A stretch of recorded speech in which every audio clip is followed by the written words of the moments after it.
Don Cefe, fundador y cerebro original de los Zetas, acaba de caer abatido. El hombre que ayudó a parir al grupo criminal, más temido de los últimos 20 años, ya está muerto. Y esta vez no hubo fuga, no hubo mito, no hubo escape. La madrugada del martes 23 de diciembre, en una quinta de lujo en Santiago, Nuevo León, la ley alcanzó a quien parecía inmortal, y en la mesa donde se tomó la decisión final, el nombre de Omar García Harfuch ya estaba escrito. 3 de la mañana. El aire olía a alcohol, pólvora vieja y tierra mojada. Detrás de un portón eléctrico, en un rancho rodeado de árboles y silencio artificial, terminó la historia de Ceferino Peñacuellar, alias Donfe, el mismo hombre que ayudó a construir la maquinaria de conflicto que convirtió a los Zetas en sinónimo de terror. Vecinos llevaban semanas hablando en voz baja, gritos extraños en la madrugada o incidentes aislados que nadie quería reportar. Fiestas a todo volumen, camionetas sin placas, hombres armados caminando como si el rancho fuera territorio conquistado. Todos sabían que algo no estaba bien. Nadie quería ser el primero en decirlo, hasta que esa noche la tensión dejó de ser rumor. Agentes de la Agencia Estatal de Investigaciones llegaron tras labores de inteligencia. No iban a tocar la puerta, no iban a negociar, iban a cerrar un expediente histórico. Cuando entraron al predio fueron recibidos con confrontación, ráfagas cortas, fuego disciplinado y nada improvisado. El intercambio fue intenso y rápido. En cuestión de minutos, 2 personas quedaron tendidos, uno de ellos con antecedentes de formación militar.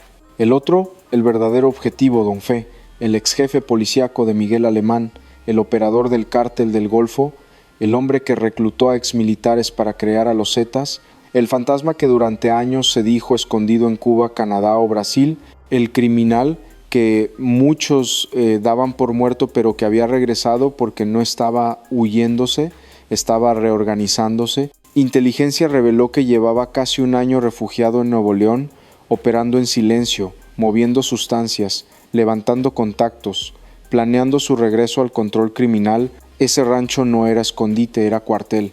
En el interior, las autoridades encontraron objetos, narcóticos y a 2 personas detenidas, un hombre y una mujer, aún en shock. Uno de los agentes resultó herido, pero sobrevivió. Al lugar acudió el director de la Agencia Estatal de Investigaciones. El mensaje fue claro. Había caído un histórico, pero el eco fue más profundo, porque cuando un fundador cae, no se apaga el conflicto, se reconfigura. Y en la Ciudad de México, Harfuch recibió el informe completo sin dramatismos. Solo una frase bastó para marcar el rumbo. El Estado no va a permitir resurrecciones. Pero lo verdaderamente inquietante no es cómo terminó Don Cefe. Es lo que estaba a punto de desatar. Porque si él volvió del pasado, ¿quién más está regresando con él? Y lo que las autoridades descubrieron sobre sus planes esa misma madrugada abriría una nueva etapa de la confrontación. El enfrentamiento no fue contenido, no fue limpio, fue intenso, y la intensidad cuando se desata en medio de una zona residencial deja algo más que casquillos. Los primeros incidentes alertaron a los vecinos. La zona de los Rodríguez, conocida por sus quintas de descanso, casas de campo y retiros de fin de semana, se convirtió en un escenario envuelto en polvo. Perros ladraban sin control. Las alarmas de autos activaban una tras otra. Un niño lloraba con las manos sobre los oídos mientras su madre lo empujaba debajo de la cama. «Son ametralladoras», gritó un vecino en llamada al 911. Pero ya era tarde, porque dentro del predio la resistencia no era improvisada. Tenían municiones, tenían chalecos y lo más peligroso, sabían confrontar. Uno de los agentes narró después que al entrar a la casa sintió el aire cortarse por el sonido de los proyectiles. Las paredes se astillaban, el mármol reventaba como cartón y el pasillo principal tenía un rastro de sangre que iba de la cocina a las escaleras. El cuerpo de David Calderón, el exmilitar, cayó con una herida limpia en el cuello. Don Cefe fue alcanzado por al menos 5 impactos, pero aún así alcanzó a confrontar hasta el final. Uno de los elementos de la EI fue herido en el brazo. fue evacuado de inmediato. Mientras tanto, el operativo siguió su curso, frío, clínico, hasta el final. Las detonaciones duraron lo que dura un infarto, breves, dolorosas, inolvidables, y cuando la calma volvió, ya nada era como antes. El olor a pólvora lo cubría todo. El aire era espeso, como si la tensión se negara a irse. Y en la entrada del rancho, junto a una fuente sin agua, quedó una mancha roja que no se pudo borrar. Los elementos comenzaron el barrido táctico, se aseguraron las habitaciones, se hallaron bolsas con narcóticos, mochilas tácticas, planos, radios y una caja de madera con dólares, credenciales falsas y una libreta. La libreta tenía 3 columnas: nombres, fechas y montos, una agenda, una lista, una advertencia. En el sótano de la finca, los forenses hallaron algo más: una habitación sin ventanas, dentro un colchón manchado, restos de comida y una pared con marcas verticales contadas de 5 en 5, como si alguien hubiera estado contando los días. Los peritos aún no saben si fue usada para esconder a alguien o para mantener a alguien encerrado, pero lo que encontraron bajo ese colchón sí dejó claro algo. Don Fe no estaba solo y lo que preparaba apenas comenzaba. El origen, antes de ser leyenda, Don Cefe fue un hombre con uniforme. Cefino Peñacuellar nació en Tamaulipas en una familia sin lujos, pero con conexiones. Su primer cargo público fue como jefe de la policía municipal en Miguel Alemán. Tenía apenas 27 años, su uniforme limpio, mirada fría y una reputación que crecía rápido por las razones equivocadas. Era de esos que hablaban poco y observaban mucho. A sus subordinados les decía: no confronten sin saber a quién enfrentan, pero en el fondo ya estaba construyendo algo más. A finales de los años 90 su nombre comenzó a circular entre los mandos del Grupo del Golfo, no por venderse, sino por reclutar. Fue él quien, sin tener formación militar, convenció a desertores del GAFE de formar un escuadrón paralelo, una fuerza letal, un nuevo brazo armado que primero fue llamado Grupo de Protección y luego los Zetas. Cuentan que su casa estaba llena de relojes de oro, santos pintados a mano y objetos bañados en plata. Pero su habitación principal siempre tenía una sola cosa en la pared: un mapa con flechas, con círculos, con líneas hacia el norte y hacia el sur. Un vecino que pidió no revelar su nombre recordó que cuando era niño lo vio pasar por las calles del pueblo en una Cherokee negra. No era un operador cualquiera, era elegante, educado, pero todos sabíamos que algo escondía. Durante años su paradero fue un misterio. Se decía que había huido a Cuba, otros juraban haberlo visto en Brasil envuelto en rituales oscuros. Incluso se habló de que se hizo santero para protegerse de amenazas, pero el mito no termina si no lo confrontas. Y Don no solo volvió con sed de control, volvió como estratega, como fantasma que no olvida, como líder sin título, pero con mando. En los archivos de inteligencia aparecen estructuras delictivas desde el año 2002. Su nombre estaba junto a figuras como Heriberto Lascano, el 3, y Miguel Ángel Treviño, el 40. Pero a diferencia de ellos, CFE era más sombra que acción, más palabra que grito. Por eso su caída no solo marca el fin de un hombre, sino el cierre simbólico de una era. Pero si pensábamos que su historia se apagaba con su fallecimiento, estábamos equivocados, porque las rutas que él dejó activas siguen respirando. La investigación, el operativo en Santiago, Nuevo León, no fue casualidad, no fue producto del azar, fue el resultado de una investigación silenciosa que llevaba meses en marcha, porque desde hace casi un año los radares de inteligencia comenzaron a captar señales, zonas calientes, movimiento de sustancias en pequeñas cantidades y algo más inquietante, presencia de perfiles conocidos en lugares donde ya no debían estar. Los puntos coincidían con una sola figura: Ceferino Peñacuellar, Don Cefe. Aunque ya no figuraba en la jerarquía activa del crimen, su sombra seguía operando. Pequeños laboratorios improvisados, casas de seguridad en la periferia y, lo más delicado, exmilitares volviendo al mapa, discretamente. Según reportes confidenciales, el rancho de los Rodríguez no era su única base. Se identificaron 2 propiedades más a su nombre usando prestanombres, una en Allende, otra en el sur de Tamaulipas, ambas con blindaje civil y vigilancia privada. Los mapas recuperados en la finca revelaban rutas entre Reynosa, Monterrey y Saltillo. No eran rutas de escape, eran trayectos activos de transporte o de flujo de resurgimiento, porque Don quería volver al estilo viejo, con estructura, con disciplina y con determinación.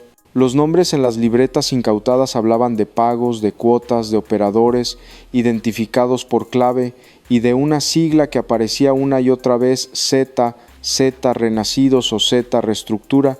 Nadie lo sabe con certeza, pero el mensaje estaba claro. El pasado no está muerto, solo estaba esperando su momento. Lo más alarmante fue un archivo recuperado de uno de los teléfonos asegurados, un audio de voz apenas 15 segundos. La voz grave y cortada por la señal decía: «El patrón ya está listo. Vamos a empezar con lo de Tamaulipas. Primero allá, después el resto». Ese mensaje fue enviado 3 días antes de su deceso, y no era una amenaza, era una orden, porque mientras la atención del país estaba centrada en otros frentes, Don C. había comenzado a reconstruir desde dentro con las viejas prácticas, con la misma determinación y con una red silenciosa que aún no ha sido desmantelada por completo. Y justo cuando las autoridades creían tener control sobre el territorio, descubrieron algo más, una lista de nombres marcados en rojo con fechas límite. El descubrimiento, el rancho ya estaba bajo control, los cuerpos identificados, los objetos asegurados y los testigos en proceso. Pero faltaba lo más importante, porque mientras los peritos revisaban la recámara principal, uno de ellos notó algo extraño en el closet. Una tabla del piso sonaba hueca, la levantaron con cuidado y lo que encontraron cambió el caso por completo. Era una caja de metal oxidado sellada con cinta negra, dentro una libreta forrada con tela y una memoria USB. La libreta parecía un diario, pero no lo era.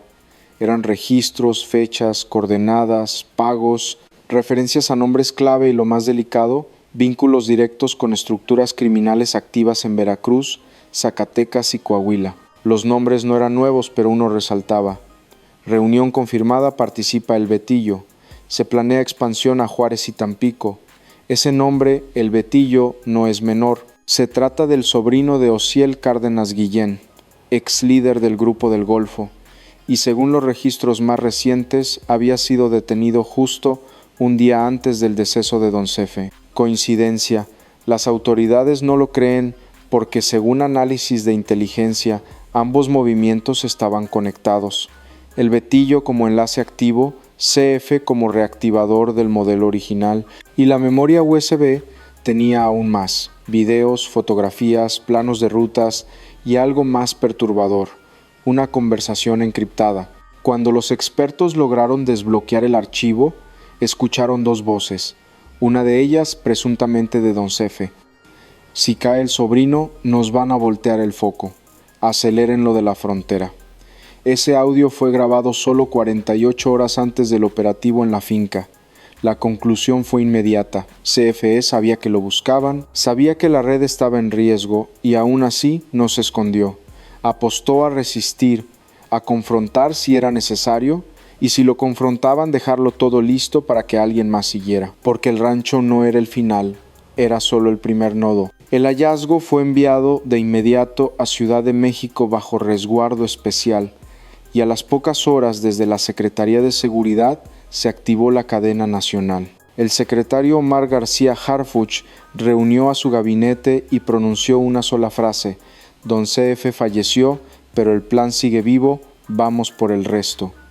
Y lo que ordenó después no sería una operación común, sería una cacería a nivel nacional. La respuesta de Harfuch: a las 18 horas 2 minutos en la sala de crisis de la Secretaría de Seguridad Federal, Omar García Harfuch ya tenía todo el expediente frente a él. Fotos satelitales de mapas intervenidos, chats encriptados y, lo más grave, pruebas de que el plan de Don Fe iba más allá de Nuevo León. «No es una célula vieja que quiere volver», dijo Harf con tono seco. Es una réplica, una mutación del viejo modelo, y no vamos a permitirlo.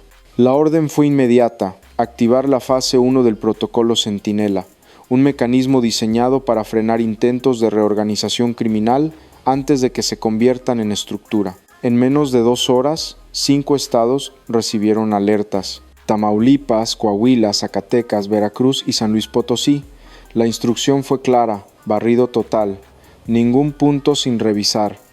Y si hay vínculos, quiero nombres antes del amanecer. Ese mismo día, Harfuch autorizó que se intervinieran redes financieras asociadas a CFE, cuentas bancarias, negocios fachada y hasta un supuesto grupo de seguridad privada que operaba en Allende y que en realidad funcionaba como célula de protección para antiguos operadores. El mensaje institucional no tardó en llegar. Desde la sede de Seguridad Nacional y en conferencia de prensa breve pero demoledora, Harfuch miró a la cámara como quien no tiene tiempo para rodeos.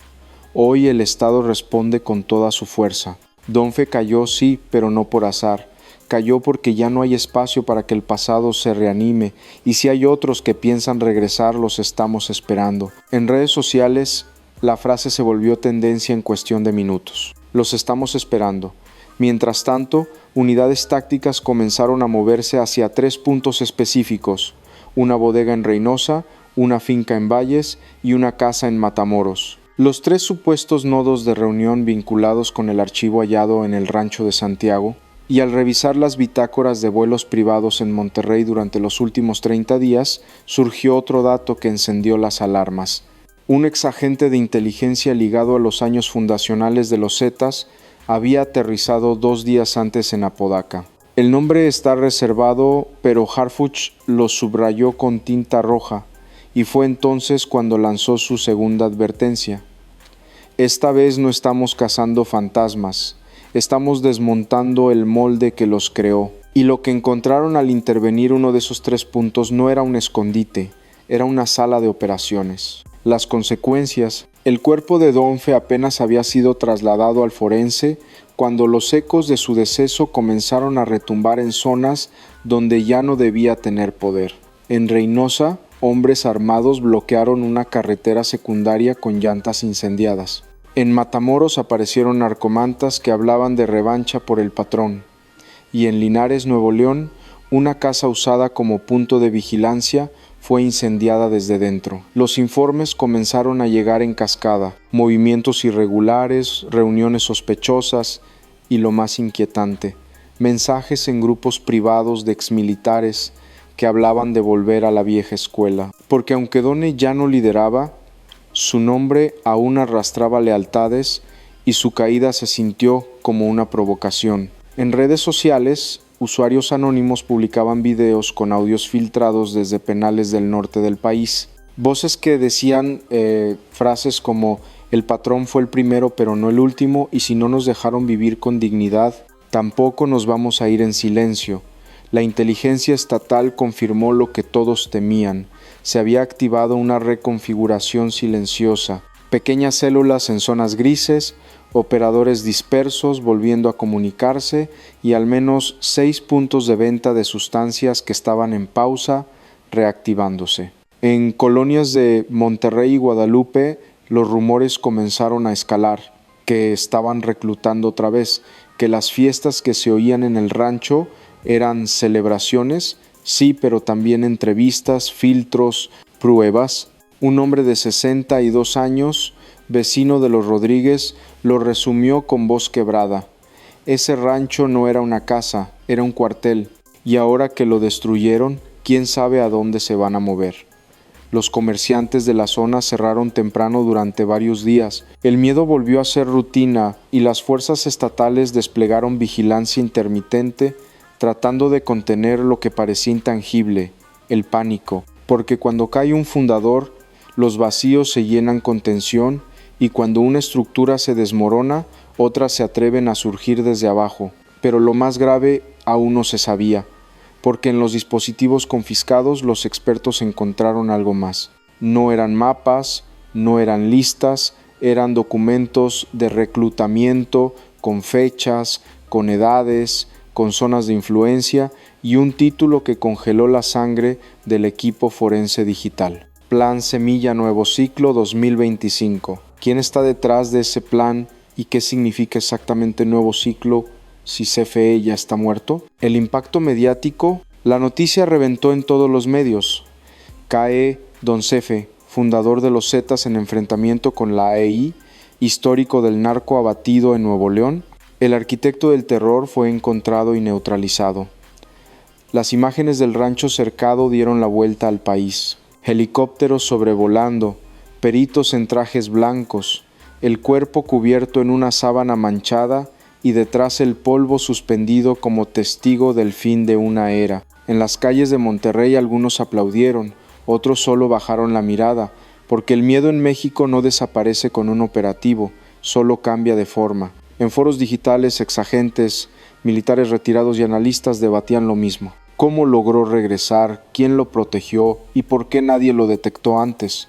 Un periodista escribió en X, Cefe no reapareció, lo dejaron reaparecer, y esa frase se volvió tendencia. Porque, aunque el gobierno federal presentó la operación como un éxito quirúrgico, el país no celebró, el país dudó, porque si un fundador puede volver sin que nadie lo toque, ¿cuántos más ya están aquí esperando su momento? Pero Harfuch fue claro ante todos. En un mensaje institucional transmitido desde Palacio Nacional, se paró frente a las cámaras con un expediente en la mano, el rostro serio, la voz firme, la frase ya se volvió histórica: hoy cayó Don Fe, pero no estamos celebrando, estamos marcando el inicio del cierre de ciclo. El crimen no volverá a escribir la historia de México. Esa misma noche el operativo fue extendido a Tamaulipas. Se aseguraron 2 ranchos más y se emitieron órdenes de aprehensión para al menos 7 figuras que habían desaparecido del radar hace años. Pero en la zona de los Rodríguez el aire sigue enrarecido. La quinta fue clausurada, pero nadie quiere acercarse. Un niño al pasar con su bicicleta murmuró: ahí neutralizaron a alguien muy malo, pero no sé si los demás también se van a ir. Y esa frase, dicha sin intención, resume el sentir de millones. Una victoria sí, pero no definitiva, porque lo que representa Cefe no termina con su fallecimiento. Está en la estructura, en la cultura del miedo, en el silencio de los pueblos que siguen viendo pasar camionetas negras sin preguntar. Este caso deja claro que la historia del crimen organizado en México no es una línea recta, es un ciclo, y si no se rompe desde el fondo, volverá a empezar. Pero hoy ese ciclo tiene una fractura y tiene nombre Harfuch, porque si algo dejó claro este operativo es esto: el Estado puede llegar tarde, pero cuando llega con firmeza los monstruos ya no se levantan.